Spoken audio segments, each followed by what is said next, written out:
Time था 11 फरवरी 2011 का और जगह थी दिल्ली का पहाड़गंज रेलवे स्टेशन। जब एक व्यक्ति सुबह सुबह रेलवे स्टेशन पर पहुंचता है तो उसने ये चीज देखी कि रेलवे स्टेशन के मेन गेट पर ही एक बैग रखा हुआ है। उसे शुरुआती टाइम में यही बात लगती है कि जरूर कोई ना कोई बंदा इसे यहाँ पर भूल कर चला गया होगा, और इसी बारे में सोचते हुए कि उसे ले जाकर ये बैग किसी न किसी अधिकारी को संभलवा देना चाहिए, वो उस बैग के पास जा पहुंचता है। लेकिन दूसरी तरफ उसके दिमाग में ये बात भी चल रही थी कि हो सकता है इस बैग के अंदर कुछ न कुछ खतरनाक चीजें रख रखी होंगी। तो यही बात सोचते सोचते जैसे ही वो उस बैग के बिल्कुल पास पहुंचता है तो उसने ये चीज देखी कि इस बैग के नीचे इस टाइम काफी सारा खून इकट्ठा हो चुका है। लगातार ये खून इस बैग से बहता हुआ बाहर की तरफ आ रहा है, और इन सभी चीजों को देख लेने के बाद वो जल्द से जल्द पुलिस से कांटेक्ट करता है। पुलिस ऑफिसर्स जैसे ही इस जगह पर पहुंचते हैं तो इस पूरे के पूरे इलाके को खाली करवा दिया जाता है और इस बैग को पुलिस के द्वारा काफी ज्यादा सावधानी से खोला जाता है, क्योंकि पहले तो पुलिस को ये बात लग रही थी कि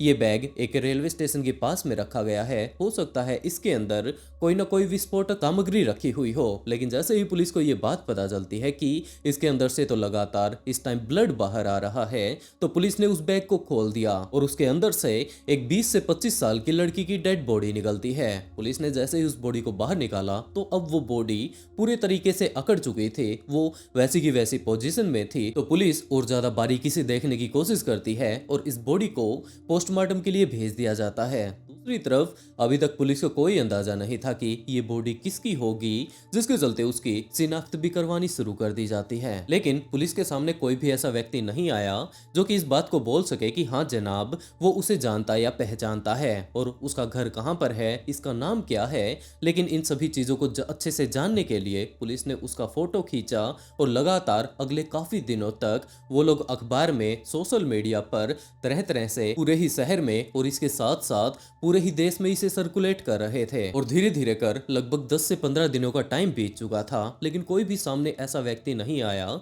जिसने आकर ये बात कही हो कि हाँ जनाब ये लड़की उनके परिवार की सदस्य है और ये पिछले काफी दिनों से गायब है। पुलिस इस टाइम जितने भी मिसिंग लोग थे उनसे भी इसकी पहचान करवा चुकी थी, लेकिन पुलिस के हाथ कुछ भी नहीं लगा और यूं ही लगातार टाइम बीतता रहता है। और उसके बाद एक दिन ऐसा भी आया जब एक बूढ़ा व्यक्ति पुलिस स्टेशन आ पहुंचता है। उसने आकर पुलिस ऑफिसर से ये बात कहनी शुरू कर दी कि जनाब वो एक बार उस डेड बॉडी को देखना चाहता है। पुलिस ऑफिसर्स उसी व्यक्ति से पूछताछ करनी शुरू कर देते हैं कि आप उस लड़की से किस तरीके से संबंधित हैं। तो करतार सिंह नाम के उस व्यक्ति ने ये बात कही कि जनाब अभी मैं कंफर्म नहीं हूं कि वो मेरी बेटी है या नहीं, लेकिन उसे इस बात का शक है कि वो उसकी बेटी हो सकती है। तो पुलिस ऑफिसर्स करतार सिंह को मोर्चरी में लेकर जाते हैं और उस लड़की की शिनाख्त करवाने लगते हैं, जिसे कि देखकर करतार सिंह काफी ज्यादा बुरे तरीके से रोना शुरू कर देता है। तो अब पुलिस ऑफिसर्स करतार सिंह को सबसे पहले तो संभालते हैं और उसके बाद जैसे ही वो लोग उसे अपने साथ पुलिस स्टेशन लेकर जाते हैं तो वहीं पर पूछताछ करनी शुरू कर देते हैं कि ये बॉडी हमें आज नहीं मिली, जबकि इसे तो मिले हुए लगभग 10 से 12 दिन का टाइम हो चुका है। हम लोग लगातार न्यूज़पेपर में इसकी फोटो छाप रहे हैं, लेकिन पिछले काफी दिनों से आपने आकर इसे आखिरकार क्यों नहीं संभाला। तब जाकर करतार सिंह ये बात कहता है कि जनाब मुझे तो कोई अंदाजा ही नहीं था कि इसकी बेटी यहाँ पर हो सकती है। दरअसल इसकी बेटी तो काफी महीने पहले ही सिंगापुर जा चुकी है। लगातार वो पिछले काफी दिनों से उससे बातें करते रहा करते थे। ये सारा का सारा मामला 11 तारीख को घटा था और इन्होंने अपनी बेटी से 10 तारीख की रात को बात भी की थी, जब उसकी बेटी ये बात कहती है कि इस टाइम वो सिंगापुर में ही है, वहां पर उसे हर रोज जॉब पर जाना पड़ता है। तो हर रोज तो वो अपने माता पिता के साथ बातें नहीं कर पाती, कभी कभार वो उनके साथ बातें किया करते थे और 10 तारीख को भी उन्होंने काफी अच्छे से बातें की थी। जैसे ही 11 तारीख को उन्हें ये खबर मिलती है तो वो लोग काफी ज्यादा हैरान रह जाते हैं कि ये लड़की वैसे तो हमारी लड़की से हूबहू मिलती है, लेकिन ऐसा कैसे हो सकता है, क्योंकि हमारी बेटी तो इस टाइम सिंगापुर में रहती है और रात के टाइम तो उसने वापस इंडिया आने का कोई भी प्लान नहीं बना रखा था और ऐसा नहीं हो सकता कि ये उन्हीं की बेटी होगी। और वैसे भी उनकी बेटी ने ये बात कही थी कि वो 24-25 फरवरी तक वापस इंडिया आ जाएगी। तो वो लोग अगले काफ़ी दिनों तक यूं ही वेट करते रहते हैं, लेकिन जैसे ही 25-26 तारीख का टाइम आता है तो उन्होंने अपनी बेटी से कांटेक्ट करने की कोशिश की, लेकिन दूसरी तरफ उनकी बेटी नीतू सोलंकी तो इस टाइम फ़ोन उठा ही नहीं रही थी। तो अब धीरे धीरे कर जैसे जैसे और ज़्यादा टाइम बीतने लगता है तो अब इनके परिवार के सदस्यों को भी इस चीज़ के ऊपर शक होने लगता है कि इस टाइम इनकी बेटी इनसे कांटेक्ट नहीं कर रही है, और दूसरी तरफ उसी की जैसे हूबहू एक लड़की अपनी जान गंवा चुकी है। तो हम लोगों को जाकर एक बार कंफर्म कर लेना चाहिए कि वो लड़की इनकी बेटी है या नहीं, जिसके चलते वो यहाँ पर सिर्फ और सिर्फ कंफर्मेशन करने के लिए आया था। तो अब पुलिस को ये बात पता चल चुकी थी कि आखिरी टाइम में जिस लड़की की उन्हें बॉडी मिली थी उसका नाम नीतू सोलंकी है। लेकिन पुलिस को जब नीतू के बारे में और ज्यादा डिटेल पता चलेंगे कि ये सिंगापुर वाला क्या चक्कर है, तभी जाकर वो लोग इस केस को सोल्व कर पाएंगे कि आखिरी टाइम में नीतू के साथ हुआ क्या था। तो उन्होंने उसी के माता पिता से पूछताछ करनी शुरू कर दी और तब जाकर करतार सिंह ने पूरा का पूरा मामला डिटेल से बताया। उसने ये बात बताई कि जनाब ये सारा का सारा मामला लगभग 1 साल पहले का है, जब उनकी बेटी IBF कंपनी में लगी हुई थी। लेकिन एक दिन ऐसा आया जब वो अचानक से सीधा का सीधा हमारे पास घर पर पहुंचती है और अपना सामान बांधना शुरू कर देती है। उसने ये बात कही कि वो सिंगापुर जाने वाली है, वहां से उसे एक काफी अच्छी जॉब का ऑफर आया है और वो उस जॉब को नहीं छोड़ना चाहती, जिसके चलते अब वीजा वगैरह सब कुछ तैयार है और वो सिंगापुर जा रही है। इसके माता पिता ने उसे साफ इनकार कर दिया कि इस टाइम तुम्हारी यहाँ पर काफी अच्छी जॉब लगी हुई है, तुम्हें सिंगापुर जाने की क्या जरूरत है। लेकिन वो लड़की मानने के लिए तैयार ही नहीं थी और कुछ ही देर बाद वो घर से निकल जाती है। उसकी छोटी बहन को भी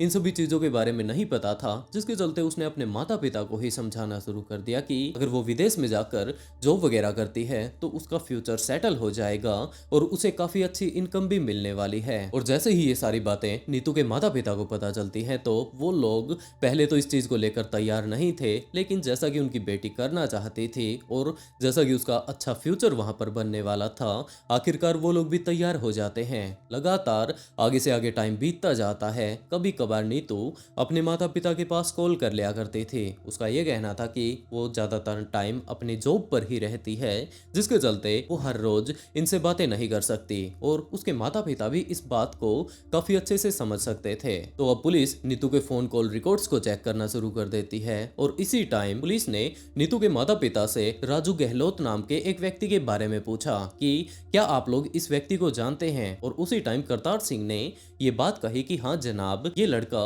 उनकी बेटी के साथ विदेश में काम करता है और काफी बार वो इनके घर पर आता रहा करता था। 10 तारीख को नीतू से बात हुई। नीतू ने कहने लगी मम्मी मेरे सर पर थोड़ी चोट आई है और मैं थोड़ी देर में आके बात करूंगी, अब मैं जा रही हूँ, जल्दी में हूँ, घबराहट सी थी तो, और मैं 24 तारीख को मैं घर आ जाऊंगी। ठीक है भाई। हमें शादी में बिजी रहे, हम ने ध्यान दिया तो 24 तारीख में ये अखबार पढ़ने लगे, तब ये फोटो देखा कि भाई तो ऐसा, मैं बोली मगर ये तो ऐसा लगा जैसे हमारी नीतू हो, फोन भी नहीं हुई, बात भी नहीं हुई है। तभी मैं जाकर वहाँ देखा था। उसका एक ही फ्रेंड था उसकी लाइफ का, या तो फादर मदर होते हैं या उसका फ्रेंड जो यहाँ पर हमारे घर तक आता था। हमारे घर तक आने का कारण था, उसने बोल भी दिया था कि मैं राजू गहलोत के साथ ही रहती है, मेरा फ्रेंड है, और उसका आना जाना था। उसने दोनों की फोटो भी भेजी हमारे घर पर हमारे को, और वो राजू गहलोत भी हमारे घर आता था, आया हुआ है।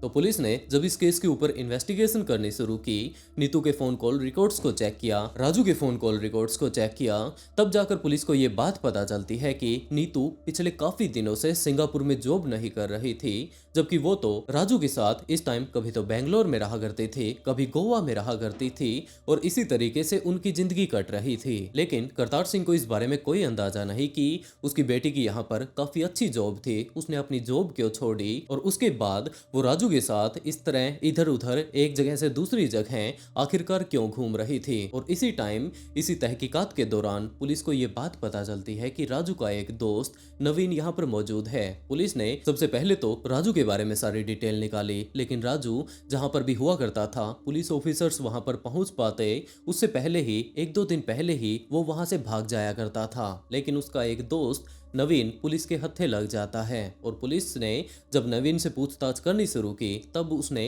पहले तो इस बात से साफ इनकार कर दिया कि जनाब मुझे नहीं पता कि वो बंदा क्या कुछ कर रहा है, इस टाइम वो कहाँ पर है। लेकिन पुलिस ने जब उसके साथ थोड़ा मशक्कत से पूछताछ करनी शुरू की तो उसने सारी की सारी चीजें डिटेल से बतानी शुरू कर दी और उसके बाद एक काफी ज्यादा खौफनाक कहानी पुलिस के सामने आती है। ये बात पता चलती है कि नीतू और राजू एक दूसरे को काफी ज्यादा पसंद किया करते थे। 2009 में पहली बार इन दोनों की मुलाकात हुई थी, लेकिन उसके बाद तो ये लोग एक दूसरे के काफी ज्यादा नजदीक आ जाते हैं। नीतू इस टाइम एक कंपनी में लगी हुई थी, दूसरी तरफ राजू एयर इंडिया में जॉब कर रहा था। लेकिन इन दोनों को काफी अच्छे से पता था कि इन दोनों के गोत्र मिलते हैं, जिसके चलते इसके परिवार के लोग इस शादी के लिए कभी भी नहीं मानेंगे, जिसके चलते राजू अपनी जॉब छोड़ देता है एयर इंडिया वाली। दूसरी तरफ नीतू ने अपनी कंपनी छोड़ दी और वो अपने माता पिता को ये बात बोलकर कि वो तो सिंगापुर के लिए निकल रही है वहां से चली जाती है। और कभी कभार वो लोग आपस में बातें किया करते थे। अब ये दोनों के दोनों कपल एक दूसरे के साथ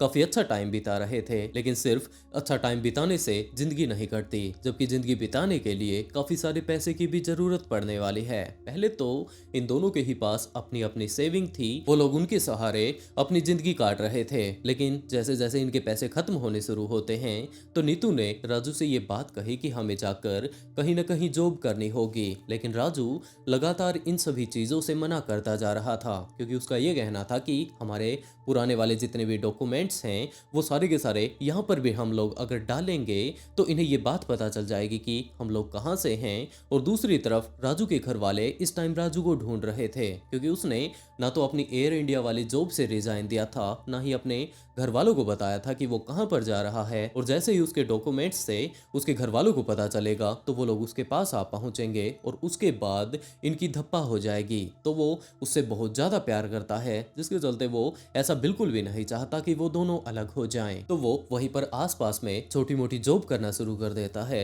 एक तरफ तो वो एयर इंडिया में काम किया करता था, लेकिन अब छोटी मोटी दिहाड़ी मारकर वो अपने लिए और नीतू के लिए पैसे इकट्ठा किया करता था। लेकिन लगातार इनकी परिस्थिति बिगड़ती जा रही थी और एक टाइम ऐसा भी आया जब ये प्यार हद से ज्यादा करीबी में डूब जाता है। और उसके बाद नीतू ने राजू को साफ साफ बोल दिया कि अगर हम लोग यूं ही भागते रहेंगे तो हमारे सारे के सारे जितने भी बचे हुए पैसे हैं ये भी खत्म हो जाएंगे। वैसे राजू काफी ज्यादा अमीर फैमिली से बिलोंग करता था, तो अब नीतू ने राजू से ये बात कही कि वो डायरेक्टली अपने माता पिता के पास चला जाए और उन्हें ये बात बोल दे कि अब वो उनकी जिंदगी से अलग तो हो ही चुका है, लेकिन उसे अपने हिस्से की जरूरत है। जितनी भी प्रॉपर्टी उसके हिस्से में आ रही है वो सारी की सारी उन्हें दे दे, ताकि वो उस सारी ही प्रॉपर्टी को बेचकर आगे की जिंदगी आराम से बिता पाए। राजू हमेशा ही इस बात के लिए हाँ बोल दिया करता था। उसने ये बात कही थी कि हाँ वो बहुत जल्द अपनी बहन से बातें करेगा, लेकिन लगातार आगे से आगे टाइम बीतता जा रहा था। इन दोनों की ही हालत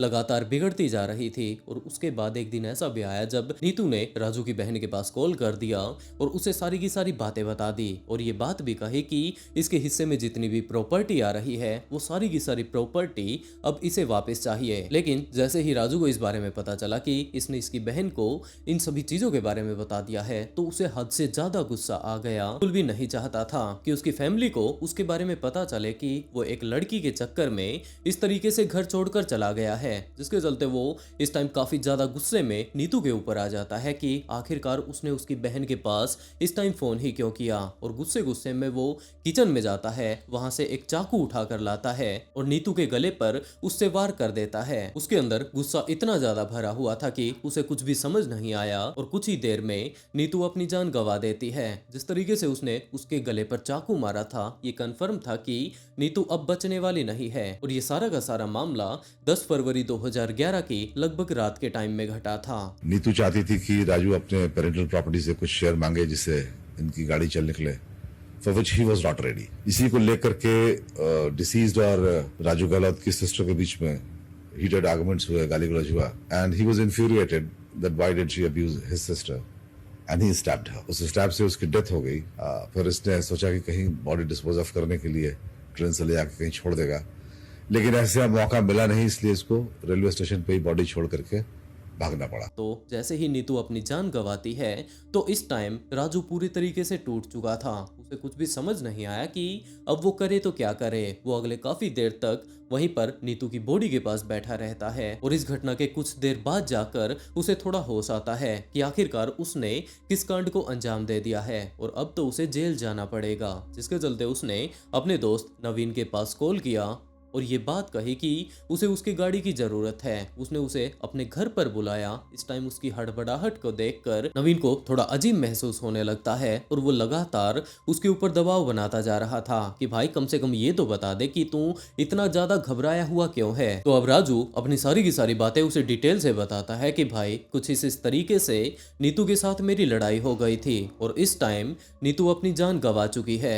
इस तरीके से उसने उसकी जान ले ली। तो अब इसकी बॉडी को ले जाकर हम लोगों को ठिकाने लगाना होगा और इसमें मुझे तुम्हारी मदद की जरूरत है। तो तू ऐसा कर, जल्द से जल्द अपनी गाड़ी लेकर यहाँ पर आ जा। लेकिन जैसे ही नवीन को इस बारे में पता चलता है तो उसने इस बात से साफ इनकार कर दिया कि तूने कोई छोटा मोटा खेल नहीं किया, जबकि तूने तो एक लड़की की जान ले ली है। तो वो इस मामले में बिल्कुल भी नहीं फंसना चाहता और वो उसकी मदद करने के लिए नहीं आने वाला। इस टाइम राजू हद से ज्यादा घबराया हुआ था। वो वहीं पर उसकी बॉडी के पास बैठा रहता है और उसके बाद उसके दिमाग में ये बात चलने लगती है कि जितना जल्दी हो सके इसे इसकी बॉडी को ठिकाने लगाना होगा। तो वो उसकी बॉडी को तोड़ मरोड़ कर, जैसा कि इस टाइम वो बैग में नहीं आ रही थी, लेकिन जबरदस्ती वो उसकी उस बॉडी को एक बैग में डाल देता है और रात के ही टाइम उसे ठिकाने लगाने के लिए निकल भी पड़ता है। लेकिन जैसे ही वो गेट तक पहुंचता है तब जाकर उसे पता चला कि इस टाइम तो रात का टाइम है और जरूर पुलिस जगह जगह पर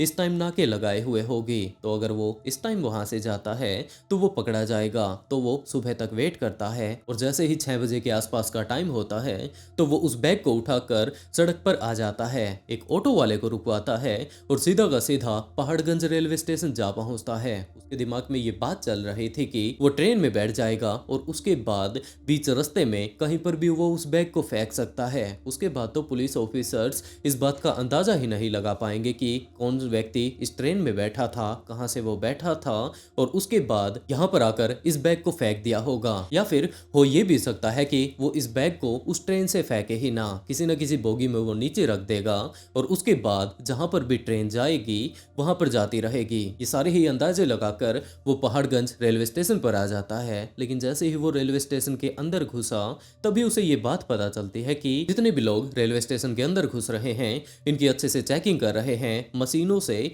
इनके सामान को चेक कर रहे हैं। तो उसे पक्का विश्वास था कि यहाँ पर तो पुलिस इसे पकड़ लेगी, जिसके चलते वो वहीं से रेलवे स्टेशन के बाहर आ जाता है और उसने उस बैग को वहीं पर रख दिया और उसके बाद वो अपने दोस्त नवीन के पास जाकर रुक जाता है। उसने नवीन को सारी की सारी बातें बताई। नवीन पहले तो यही बात कहता है कि भले ही वो कितना भी क्यों न भाग ले लेकिन वो पुलिस से नहीं बच पाएगा। लेकिन दूसरी तरफ राजू का ये कहना था कि वो उसे मारना नहीं चाहता था। ये सारा का सारा कांड उससे गुस्से गुस्से में हो गया। और दूसरी तरफ 11 तारीख की सुबह तो एक दूसरे व्यक्ति ने वो बैग देख ही लिया था। पुलिस को ये बात पता चल जाती है और लगभग अगले 2-3 दिन के अंदर अंदर ये खबर पूरी ही दिल्ली में फैल चुकी थी। और जैसे ही राजू को ये बात पता चलती है तो वो लगभग 3-4 दिनों तक तो नवीन के साथ रहता है उसके फ्लैट पर और उसके बाद वो वहां से भी चला जाता है। उसके बाद ये बात कही जाती है कि वो लगभग अगले काफी दिनों तक बेंगलोर, गोवा और ऐसे ही काफी सारी और भी जगहों पर घूमता है। पुलिस भी इस टाइम उसे ट्रैक कर रही थी, जिसके चलते किसी भी एक जगह पर ज्यादा दिनों तक नहीं रुका करता था। कुछ एक दिन तो कहीं पर रुकता, कुछ एक दिन कहीं पर रुकता और उसके बाद वो वहां से चला जाता। और पुलिस को जब तक उसके ठिकानों के बारे में पता चलता, पुलिस वहां पर जाकर उसे चेक करती, तब तक ये बात पता चलती कि वो तो यहाँ से जा चुका है। जब भी कोई इन्फॉर्मेशन आई कि यहाँ पे ये IMEI एक्टिवेट हुई है तो हमारी टीम गई है, लेकिन चूंकि इन्फॉर्मेशन आते हुए एक आध दिन की डिले होती थी, जिसकी वजह से जब टीम पहुंची थी तो वहाँ से निकल चुका होता था।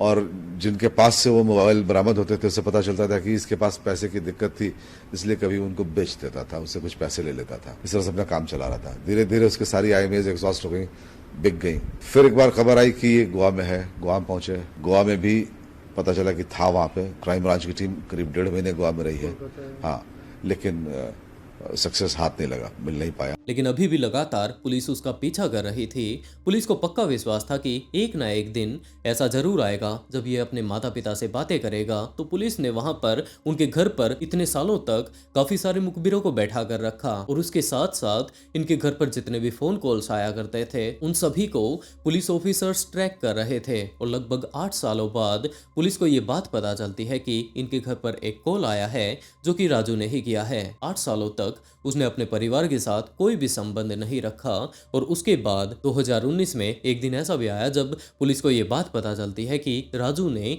अपनी फैमिली से कांटेक्ट करने की कोशिश की है। पुलिस ऑफिसर्स उसी जगह पर जा पहुंचते हैं जहां पर कि राजू ने उन्हें मिलने के लिए बुलाया था और ये था गुड़गांव का पारस हॉस्पिटल। पुलिस ऑफिसर्स जैसे ही वहां पर पहुंचते हैं तो वहां पर राजू के सारे फैमिली मेंबर्स थे, सिर्फ और सिर्फ राजू को छोड़कर, क्योंकि इस टाइम राजू की मृत्यु हो चुकी थी। पता चला कि वहाँ गुड़गांव में ये पिछले 5-6 सालों से बिल्कुल ही नई आइडेंटिटी अज्यूम कर ली थी। रोहन दहिया के नाम से था। He had made fake Aadhaar card, fake driving licence, fake PAN card etcetera, और कभी कोई पास्ट का रेफरेंस नहीं था। फैमिली से बिल्कुल रूटलेस हो गया था, इसलिए इसकी आइडेंटिटी छुपी रह गई। अच्छी कंपनी में काम करता था, 25,000 की तनख्वाह मिलती थी। Was staying in A paying guest arrangement में था ये। This man was not in touch with the family में आसपास लोगों ने, हमने अपनी इंटेलिजेंस नेटवर्क लगा रखा था कि जब भी कोई इससे संपर्क में आएगा हमें पता चल जाएगा। कल भी यही हुआ। जैसे ही उसके घर में कॉल गया, we came to know that he is there in that hospital in Gurgaon, Paras hospital. Immediately हमें खबर लग गई, हमारी टीम वहां पहुंच गई, but it was already too late. By the time they reach he was no more. लेकिन उसके घर के परिवार के लोग आए थे जिन्होंने उसको कंक्लूसिवली आइडेंटिफाई कर लिया। पुलिस ने जब जाकर और अच्छे से जानने की कोशिश की कि आखिरकार इस बंदे को क्या कुछ हुआ, तब जाकर ये बात पता चलती है कि आखिरी टाइम में पिछले काफी दिनों से लगातार राजू की तबीयत खराब होती ही जा रही थी और जैसे ही 2019 का टाइम आता है तो उसकी जो ये प्रॉब्लम थी ये काफी ज्यादा सीरियस हो गए। डॉक्टर्स ने इस बात से साफ इनकार कर दिया कि अब वो अपनी जान गंवाने वाला है, वो लोग उसे नहीं बचा पाएंगे क्योंकि इसकी लिवर और दोनों ही किडनी पूरे तरीके से खराब हो चुकी है। और अब राजू को ये बात कंफर्म हो चुकी थी कि अब वो अपनी जान तो गंवाने ही वाला है, कम से कम आखिरी बार वो अपने परिवार से तो मिल ले। तो आखिरी टाइम में उसने अपने परिवार के पास कॉल किया, उन्हें सारी की सारी बातें बताई और इन सारी ही बातों को सुन लेने के बाद उसके परिवार वाले भी रोना शुरू कर देते हैं क्योंकि उन्हें यही बात लगा करती थी कि शायद राजू अपनी जान गंवा चुका है। लेकिन पुलिस ऑफिसर्स जब तक हॉस्पिटल में पहुंचते वहां पर राजू अपनी जान गंवा चुका था। अब तक पुलिस ने इस केस को पूरे तरीके से क्रैक कर लिया था, लेकिन जो नीतू का कातिल था वो पहले से ही अपनी जान गंवा चुका था और इस तरीके से लगभग 8 सालों तक यूं ही लंबा खींच लेने के बाद भी पुलिस के द्वारा इस केस को सोल्व कर लिया जाता है। वैसे दोस्तों, आप लोग ये पूरी की पूरी कहानी जान चुके हैं, तो आप लोग इस केस के बारे में क्या कहना चाहेंगे? आप लोग अपनी राय कमेंट बॉक्स में बता सकते हैं। और दोस्तों, इस तरीके की कहानी सुनाकर मैं आप लोगों को डिस्टर्ब तो नहीं करना चाहता, लेकिन सचेत जरूर करना चाहता हूँ। तो आप लोग अपना ध्यान रखिए और इसके साथ साथ अपनों का ध्यान जरूर रखें। और इसी के साथ दोस्तों, आज का शाउट आउट जलाला लतीफ को and write beautiful comment to get a shout out in next video. बहुत जल्द मिलते हैं एक और नए ट्विस्टेड केस के साथ।